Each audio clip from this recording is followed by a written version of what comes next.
पाठ 8 श्रेष्ठ मांजर.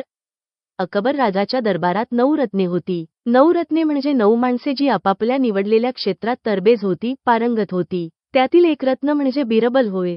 अकबर राजा नेहमीच आपल्या दरबारातील सरदारांना काही ना काही आव्हानात्मक कामे देत असत आणि या कामांमधून दरबारातील सरदारांची योग्यता व हुशारी तपासत असत. एकदा राजाने दरबारातील सरदारांना मांजर पाळण्याचे आव्हान दिले. सर्वांना हे आव्हान चमत्कारिक वाटले. अकबर राजाने दरबारातील निवडक सरदारांना व त्याचबरोबर बिरबलाला देखील मांजर दिले. प्रत्येकाने ते मांजर उचलले व आपापल्या घरी नेले व त्या मांजराची काळजी घेऊ लागले. मांजरीचे खाणे पिणे वेळच्या वेळी करू लागले. इतकेच नाही तर घरच्यांनाही मांजरीला चांगले व पौष्टिक अन्न ज्यात दूध, फळ, मासे आदी पदार्थांचा समावेश करायला सांगितले.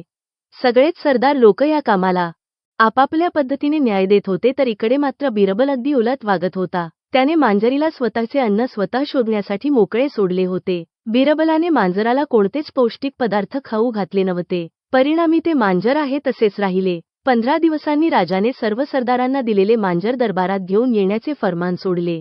सर्व सरदार ठरलेल्या वेळेत हजर झाले. बिरबल ही मांजर घेऊन उपस्थित झाला. प्रत्येक सरदाराचे मांजर खाऊन अगदी गुबगुबीत झालेले होते. पण बिरबलाचे मांजर पाहता क्षणीच सर्व दरबारातील जनता व स्वतः अकबर राजा सुद्धा जोरजोरात हसू लागला. कारण बिरबलाचे मांजर इतरांच्या मांजरींपेक्षा हडकुळेच राहिले होते. आता सर्व मांजरांची परीक्षा घेण्याची वेळ आली होती. दरबारामध्ये अकबर राजाने 10-12 उंदीर सोडले. उंदीर दिसल्याबरोबर बिरबलाच्या हातातली मांजर झटक्याने पुढे सरसावली व तिने चक्क एक गलेलठ्ठ उंदीर पकडला. याविरुद्ध बाकीच्या मांजरी उंदीर बघून सैरभैर झाल्या, गोंधळून गेल्या. त्या जागच्या सुद्धा हलल्या नाहीत. बिरबलाची मांजर व इतर सरदारांच्या मांजरीमधला वागण्यातला विरोधाभास अकबर राजाला जाणवला. राजाला या गोष्टीचे आश्चर्य वाटले.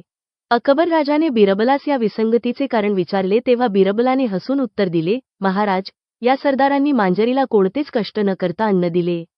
त्यामुळे या मांजरींना आयते खायची सवय लागली. याउलट मी माझ्या जवळ असलेल्या मांजरीला आपले अन्न आपणच मिळवायचे याची सवय लावली. त्यामुळे उंदराची शिकार करणे माझ्या मांजरीला सहज शक्य झाले. थोडक्यात काय महाराज, मला इतकेच म्हणायचे आहे की पशु असो किंवा मनुष्य प्रत्येकाने आपले पोट भरावे इतके तरी कष्ट करायलाच हवे. हे ऐकून राजाला खूप समाधान वाटले व बिरबलाने सर्व सजीव जातींना दिलेला संदेश अनमोल ठरला. त्यांनी बिरबलाची मांजर श्रेष्ठ म्हणून घोषित केले.